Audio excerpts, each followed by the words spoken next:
Hey guys, it's Monday, which means it's Day by Day Hacks. We are thinking deeply about how missions and how we can keep missions front and center in our daily time with the Lord.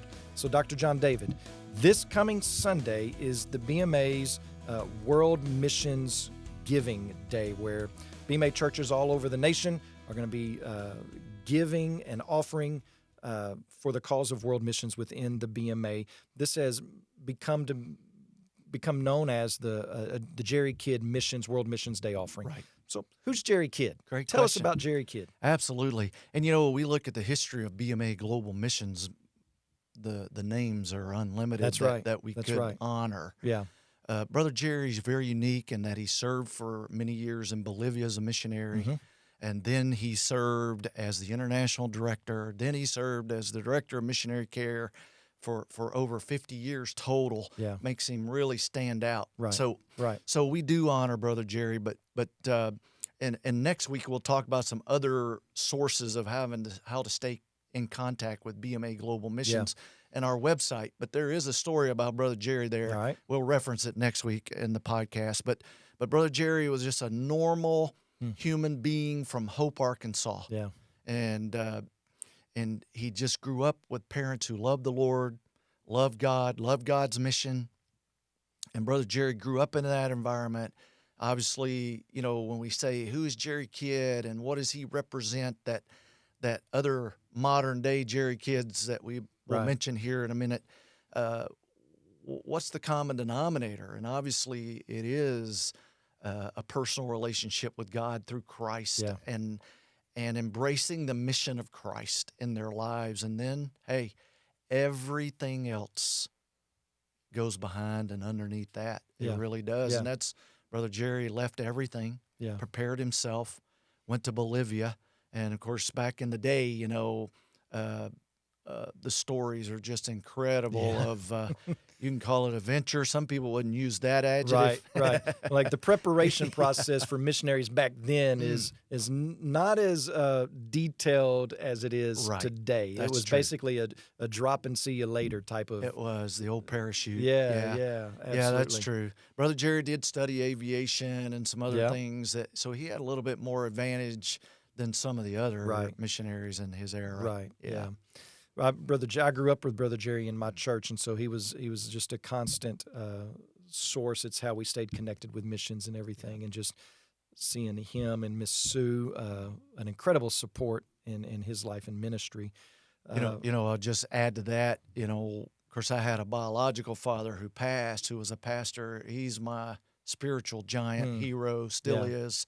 But Brother Jerry's my father in missions. Yeah. Because, when I went to the mission field in Africa personally, or my family, he's the one that was the foxhole friend, right? Wow. Yeah. He was, and leader. So I have a deep, deep admiration for him. Yeah. Well, so, you'd mentioned this, and this is part of the setup for today is who are our Jerry Kidds today? Yeah. What's going on in world missions today, and who are those kind of frontier type of leaders that we have on the mission field? That's a great question, and I'll be honest, as I thought about this question, and I'm a little reticent to start naming names because I'm going to leave some people out, but absolutely. I'm going to name some names. All right. But I'm going to take us a little bit different direction maybe. But people like Brandon Lingle in Thailand, right? Young man, his wife. Obviously, Brittany and their family, he comes to my mind. Same characteristics that we just described for Brother Jerry, different context. Yeah. But that heart for God, God's mission, and being willing to say, hey, I give it a double L here. Yeah. All. Yeah. And I think of a Sean Pasley and Kendall in France. Yeah. Man, we're talking. We've already mentioned Thailand and France. Right. We could do 25,000 podcasts on the context of mission and the difficulty. Not easy places to be. We think something like France, that it would be congenial to Christians or something like that. Yeah. And it's just simply not the case, is it? Yeah. No, it's not. Yeah. No. And I think of a John Michael Poulin. Yeah. And his wife, Angela, and John Michael, who served in Peru for a number of years and now is in leadership for BMA Global, doing a great job. But all people who share that Jerry Kidd description Yeah. that we gave a minute Yeah. ago. But Cliff, really the direction I want us to go here for a second is to name names that in the BMA world most people wouldn't know. Sure. And it would be, some of them they would. I'm only going to name a couple. I could name dozens. Yeah. But people like Gerson Orellana, Yeah. who is from Costa Rica, has already planted a church in Peru and now has moved to Panama. Oh, wow. And so you can see the characteristics Yeah. in his life. Yeah. Or how about a Jojo Valleajera from the Philippines who worked in mainland China for 20 years and then Hong Kong and now is back in the Philippines and stands ready to take over the Bible college there in the near future. And these secondary, Yeah. and I don't use the word secondary in Inferior. not in a Yeah. rating Right. word, but secondary in the sense of disciples produced by missionaries. Right. And they now are not only maintaining or carrying on the ministry, they're allowing God to use them to expand the ministry. Right. It's pretty remarkable. Yeah.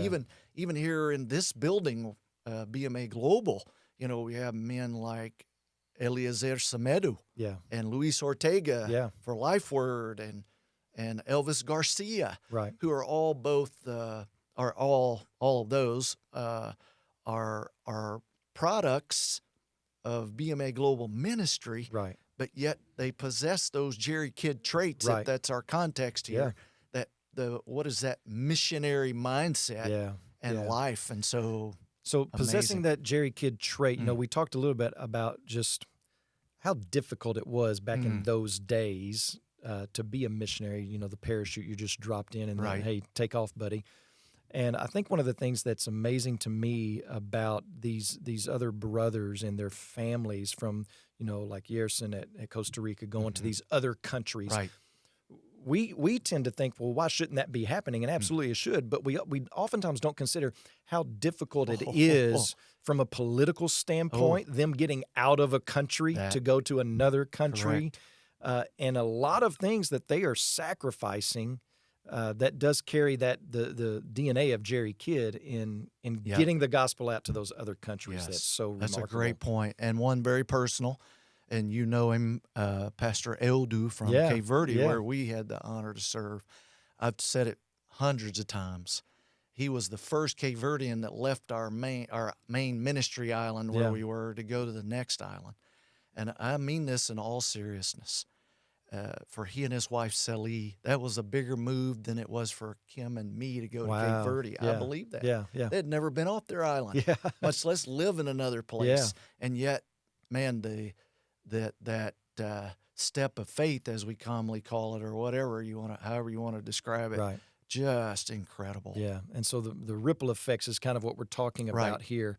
And oftentimes when we think about ripple effects, we think the farther it gets out from the center that they tend to fade away, but that's not it's increasing, and that's just kind of the way that the Lord works whenever we're faithful to the mission. Right. So I appreciate you, Dr. John David, and Thank you. talking to us about Jerry Kidd and just the spirit that he had that continues to carry on through BMA missions. Until next time, we'll see you next Monday.